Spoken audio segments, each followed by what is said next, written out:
Ladies and gentlemen, please take your seats. You know, the art of movement is always criminally underappreciated, and if you're within the sound of my voice, that must mean you are in the seats with once more. As always, my name is Dave Voigt, and I'm the host of this podcast, where we sit down with a wide-ranging variety of entertainment industry professionals, and we pick their brain about current projects, state of the industry, how they got started, and so very much more, in a light and in a conversational fashion. And, you know, if you like how we do things around here, I'm going to go on a limb and assume that you do, because, you know, you're listening. And if you are, hit that subscribe button. Give us the old 5-star rating on your podcast provider of choice. We're available pretty much everywhere. Places like Apple, Amazon, Spotify, Google. And plus, we archive every single one of our episodes over at our In the Seats YouTube channel. So if you can give us a like and subscribe there as well, we'd absolutely appreciate it. Also, don't hesitate to check us out on social media. We're on the Facebook, we're on the Twitter, we're on the Instagram, we're on the Letterboxd, we're on the TikTok, and, well, hell, we're probably at a few other places too. At In the Seats for all sorts of fun updates.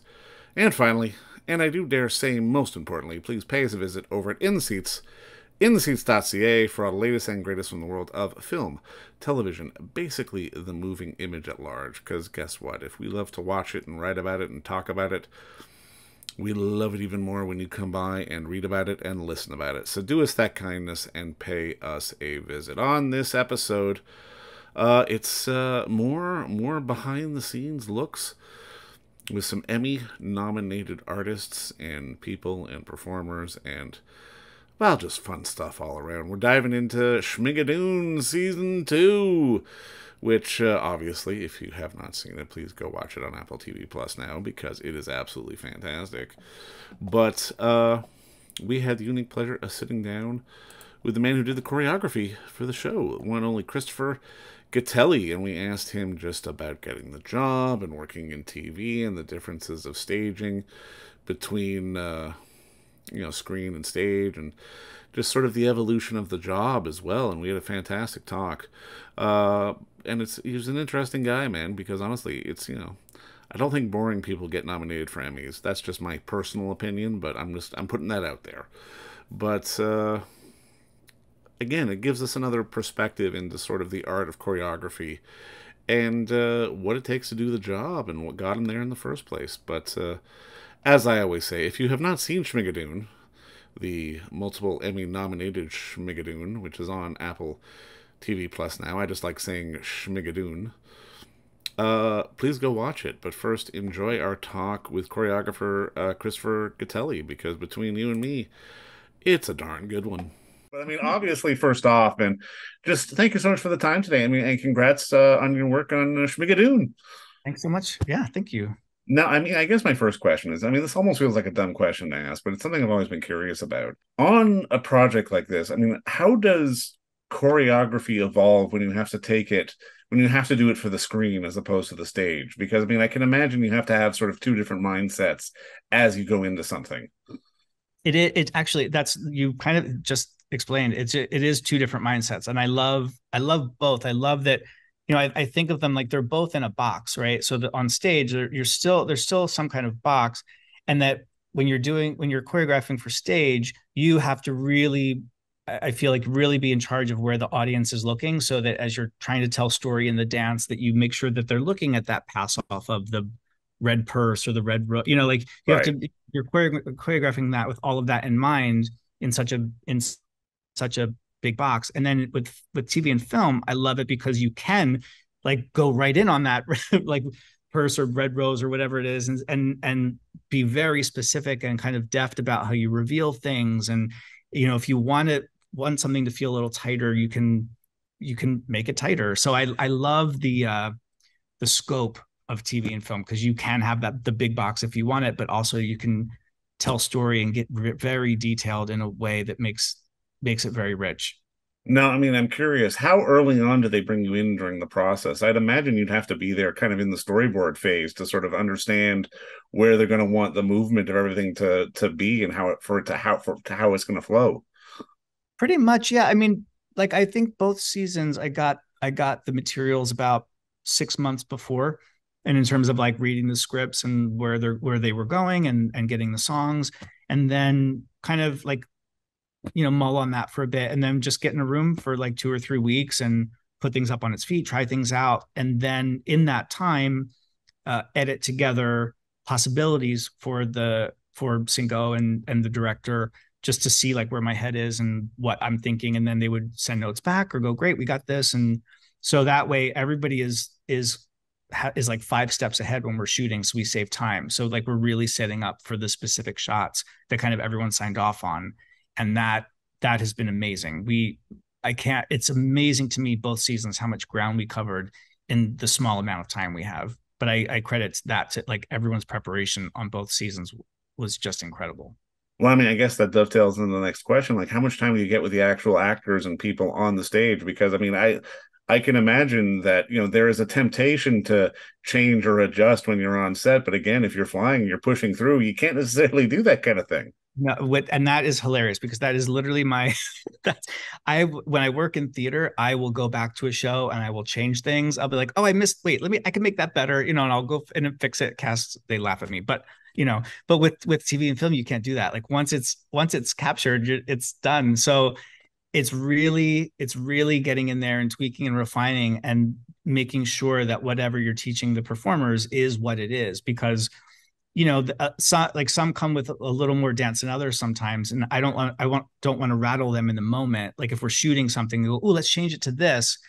I don't think that would go over so well in terms of just their confidence and whatnot. So I try to be even over prepared in the kind of having like 2 other options in the room ready for them if they don't feel comfortable doing something, because it always is a collaboration. But with TV and film, it's usually like 2, maybe 3 days with the performers, actors in the room teaching and cleaning. And then, there's a set visit where you go through everything, make sure everything feels good and everyone can be safe. And then however long the shoot is, but usually that's like a day, but sometimes 2.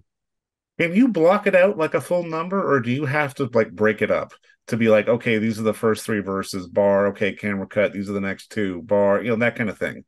It's all sculpted. Yeah. It's all, that's, so when I do the pre-production, I videotape it and edit it in the way that I, hope that might be helpful to the director, that they like that kind of structure, and then they'll come back with notes. But I go, whether it's even by a line or even if it's like like a 4 count, even the leg lift in We Shock You, when the Big Spender kind of parody, right. Even something like that for like a 4 count, 8 count phrase. But I was like, I know I want that there because that's going to get us into the dance break. And so it's like tailoring all of that together to to like time out when the laugh could be. It's all that kind of, I love it. It's so much fun. No, because I mean that kind of fascinates me, because I mean it sounds just the way you're describing it. Like if, for example, someday they decide to mount Schmigadoon actually on a stage, you could just sort of tape all your notes together and then run it. Yes, it would be the easiest process ever. No, but it's and luckily, yeah, because luckily the numbers are kind of constructed as a musical, and if there's a different angle or a different viewpoint, that's for whatever dynamic reason we do it. But I think it is. I really one of the things I love most about the show is the cast, and I love that they are all such true professionals that they could do all of these numbers live, and they could like sing them live, dance them live in one stretch, have the stamina, have the technique.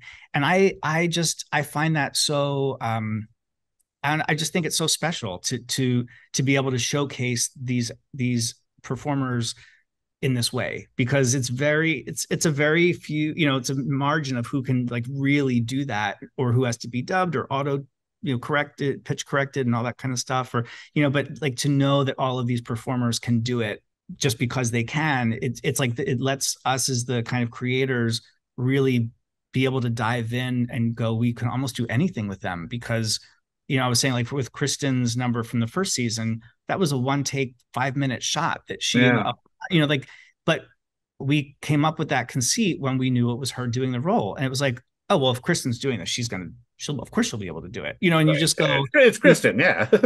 And you just show that off, because it's like that's such a feat, like that's a very specific feat, and it's such a, again, it's just nice to be around performers like that that's out of the picture, and you can do anything you want to do and really like just create. Do you get to be on set for the moment when with stuff like this, or do you have to sort of take a step back? Because again, when it comes to like, preparing big musical numbers, I have this image of, the beginning of All That Jazz with sort of this wide shot and everyone coming in, this massive stage of people. But I mean, on a sound stage, I've got to imagine it's definitely a bit different. It's definitely different, but I have to say, like Cinco and all the directors for both seasons and most of the TV and film I've done, they respect the work, and they respect, like, they want me by the monitor to make sure that, like, do we need to go back? Was that good? Was that clean? Are you happy? Like, they're all so respectful of the dancing and the choreography and all of it, that I feel very included in the process, which is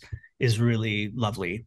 It's really really nice that they've been so welcoming in terms of my input or opinion, and it's been dreamy. No, I mean, to me, this feels like almost like this show even almost feels like an evolution of sort of the musical and dance on screen because I mean, obviously there have been adaptations and that sort of thing, but then we can see documentaries about Pina Bausch or Martha Graham and that kind of thing. And it allows for such a multi-layered kind of appreciation. And I'm kind of curious from your perspective. I mean, A, is there a preference between sort of stage or screen? And how do you think dance on screen has or even can evolve? I think, well, I don't want to be down the middle, but I really do love both. I love, because of the boxes we talked about earlier. Like, Right. I love playing in a big box and having the challenge to focus an audience and on storytelling and make them lean forward and but I also love, again, the richness and the detail of TV and film. But I would say, I think that audiences for both, I think for TV and film, I think it's a dance is in a really great time right now, I feel. And I think it's like, when the early 2000s started off with So You Think You Can Dance and Dancing with the Stars, and it was in people's living rooms, and people were able to watch like professionals do it, these young amazing professionals who are so incredibly gifted at their craft at that young age. And then also watching, when the stars would come on Dancing with the Stars and maybe not have a dance background, and watch these people who they, who are amazing actors or singers or whatever their occupation is, but have to like focus in on the dance and technique, and like, oh wow, it actually is that hard. Like, there's this person that can do this and this, but wow, they can't like do a cha-cha, and I think by having both and people like watching both the way they do, I think people have just a wider understanding of what dance is and an appreciation.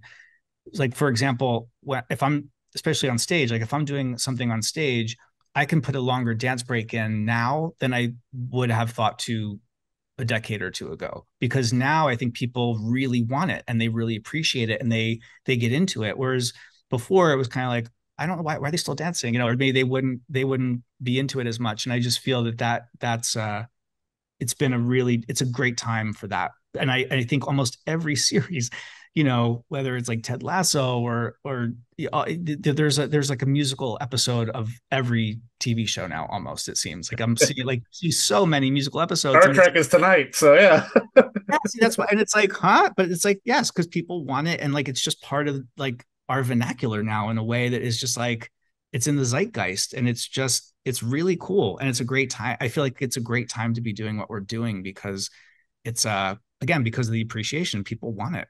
Now, as someone on your end of the business, what is it about the art of dance which allows for so much expressive storytelling without using, words or dialogue? Because I mean, again, it's one of those things where there is a story in a well crafted dance. There is the art of physical movement in and of itself can tell a story. What is it about that attracted you to this business? I think it's because on some level, people will interpret the dance like, yes, it will fit into a story that you're trying to tell in that particular show or piece, but without the words, it makes it a little more expressive in terms of uh, interpretation. So I could watch the same dance break as someone else could, and I could feel something different than what the person Right. next to me is feeling, because I'm putting my story on top of it, of what I think that is, and then someone put, but in and when people get it right, that's when it's really beautiful, that you can touch so many people in different ways, without talking or singing, and the movement like moves you in some way, because of your connection to X that you see in that piece, or you choose to see in it. And I love that about this form so much. Was there a piece you saw as a younger man that, like, be it stage, screen, what have you, that had the light bulb go off in your head that made you say, okay, I want to do that. I want to get into this business? I mean, the two different answers, or the quick answers, would be like, I started dancing because my sister did it when I was like 8, and I just thought it looked fun. I was like, oh Right, yeah, right, right, right. I want to jump around, and But then, like, once I started lessons, I worked with a choreographer, Chris Chapman, who I was doing Guys and Dolls with him, and he choreographed it, and we were doing the crap shooter ballet, crap shooter dance in the second act, and he stopped us one day after a hard rehearsal and said, not your best day. Everyone go home, go through the entire show. And if you can find a step that doesn't have intention or storytelling behind it, I'll give you a quarter. I mean, that part was a joke, but he kind of challenged us to go through the show and look at his work, and take away, and be present for his work. And that was the light bulb moment that changed everything for me, because it changed everything about how I wanted to dance, how I interpreted dance, and then I saw it as a storytelling tool. And so I kind of shifted out of performing, and then went almost solely into choreography because of that. It was a very exciting switch, and the light bulb, as you said, went off in my head. But I gotta say, I love that you brought up Guys and Dolls. I played Big Julie in high school, so just that Ah, made me smile. So, Big Julie. Oh, that's a great role. but I mean, just to put a bow on this, I mean, I'm kind of curious. Obviously, with this is such a big and expressive show. Like, for you going forward, how do you think dance can be applied to maybe other genres, like be it a drama, or even something like science fiction? Like I said, we've got a Star Trek musical episode happening tonight. Yeah. I mean, I think it's every project is different in that way, whether it is maybe extreme as a Star Trek, or or a soccer team, or it's like but there's something that does connect us, like as humans, or aliens, but but there's something that I think just connects everyone, that it goes above language, and I think Yeah. that's how dance is able to connect us in a way that, like, you might not understand what people are singing or saying during a number, but you can, there's something about their physicality and the way they're expressing themselves supporting that you somehow get it. Like, I can watch, yeah, a different language film or a piece on stage, and I may not get the exact all the specifics, but I absolutely am feeling something, and I think are on the same ride that everybody else is on. So Well, amen to that, man. But I mean, honestly, just keep up the good work, and thank you again so much for the time today. I really appreciate uh, it. thank you. I appreciate it too. And don't forget to visit our friends over at Bay Street Video for all your DVD, Blu-ray rental, or purchasing needs this summer, as they are still open for curbside and some mailing delivery as well. Over at 1172 Bay Street, Toronto, Ontario, Canada, you can give them a call at 416-964-9088. That's 416-964-9088. Or send them an email at baystreetvideoto@gmail.com for any of your DVD and Blu-ray needs.